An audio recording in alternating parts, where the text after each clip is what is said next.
थोड़े समय बाद राज परिवार का कारवां मंदिर में पहुंच जाता। वहां उपस्थित सभी लोगों ने सम्राट और साम्राज्ञी के सम्मान में अपना सर झुकाया और उन्हें राजकुमार और राजकुमारी के लौटने पर बधाइयां दी। इसके बाद सम्राट और साम्राज्ञी के साथ सभी लोग मंदिर के प्रांगण में प्रवेश करते हैं और the great golden leaf tree के सामने सर झुकाकर प्रार्थना करते हैं। प्रार्थना के बाद सम्राट अवेकनिंग सेरेमनी को शुरू करने का आदेश देते। रिचुअल की शुरुआत में रुद्र और निर्वाण को the great golden leaf tree के सामने एक ऊंचे स्थान पर बिठा देते हैं। फिर सभी लोग एक साथ प्रार्थना की शुरुआत करते हैं। प्रार्थना के शुरू होने के कुछ देर में the great golden leaf tree की सुनहरी रोशनी चारों ओर बिखरने लगती है और रुद्र और निर्वाण की कलाई पर एक सुनहरी पत्ती उभरने लगती। फिर उनके सिर पर सुनहरे प्रकाश की किरणें पड़ती हैं और the great golden leaf tree की ब्लेसिंग उन्हें मिलती है और वो प्रकाश के घेरे में आकर चमकने लगते हैं। उसके बाद उनकी शक्तियों की जागृत होने की प्रक्रिया शुरू होती है और रुद्र हवा में उठता है। तभी उसकी पीठ से तो गहरे काले और बड़े पंख बाहर निकलते हैं और उसके सर पर डेविल हॉर्न के साथ पीछे किसी सांप की तरह लहराती एक पूंछ आ जाती है। इस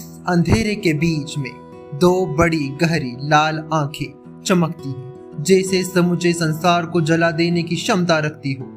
उस अंधेरे में से बाहर निकलता है एक विशालकाय सर। हालांकि वो मात्र एक छाया। इस दृश्य को देखकर वहां खड़े सभी लोग चौंक जाते। तभी सम्राट बोलते हैं, ये तो सभी बीस्तों पे राज करने वाला महाअग्नि सर्प अग्नेत्र है, जो कि साक्षात तबाही और सर्वनाश का सूचक है।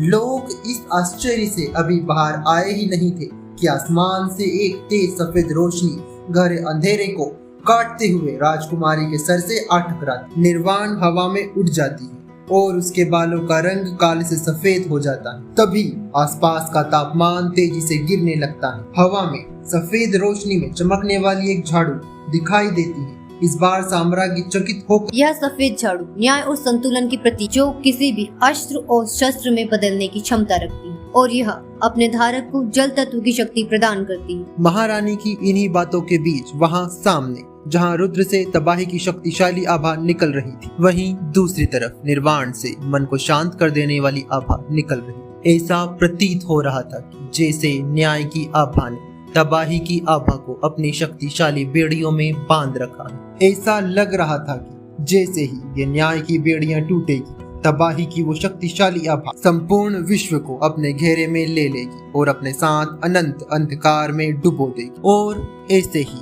वो रोशनी और वो अंधकार धीरे धीरे गायब हो जाता है, जैसे दोनों के बीच कोई समझौता हुआ। और इसी के साथ वातावरण साधारण हो जाता है और अवेकनिंग सेरेमनी समाप्त हो जाती। इसके बाद प्रजा अपने राजकुमार और राजकुमारी को अपनी अवेकनिंग की शुभकामनाओं के साथ साथ उपहार देते। उसी के साथ राजकुमारी की सुंदर पारदर्शी आंखें और पारदर्शी बाल लोगों का ध्यान अपनी तरफ आकर्षित कर रहे थे।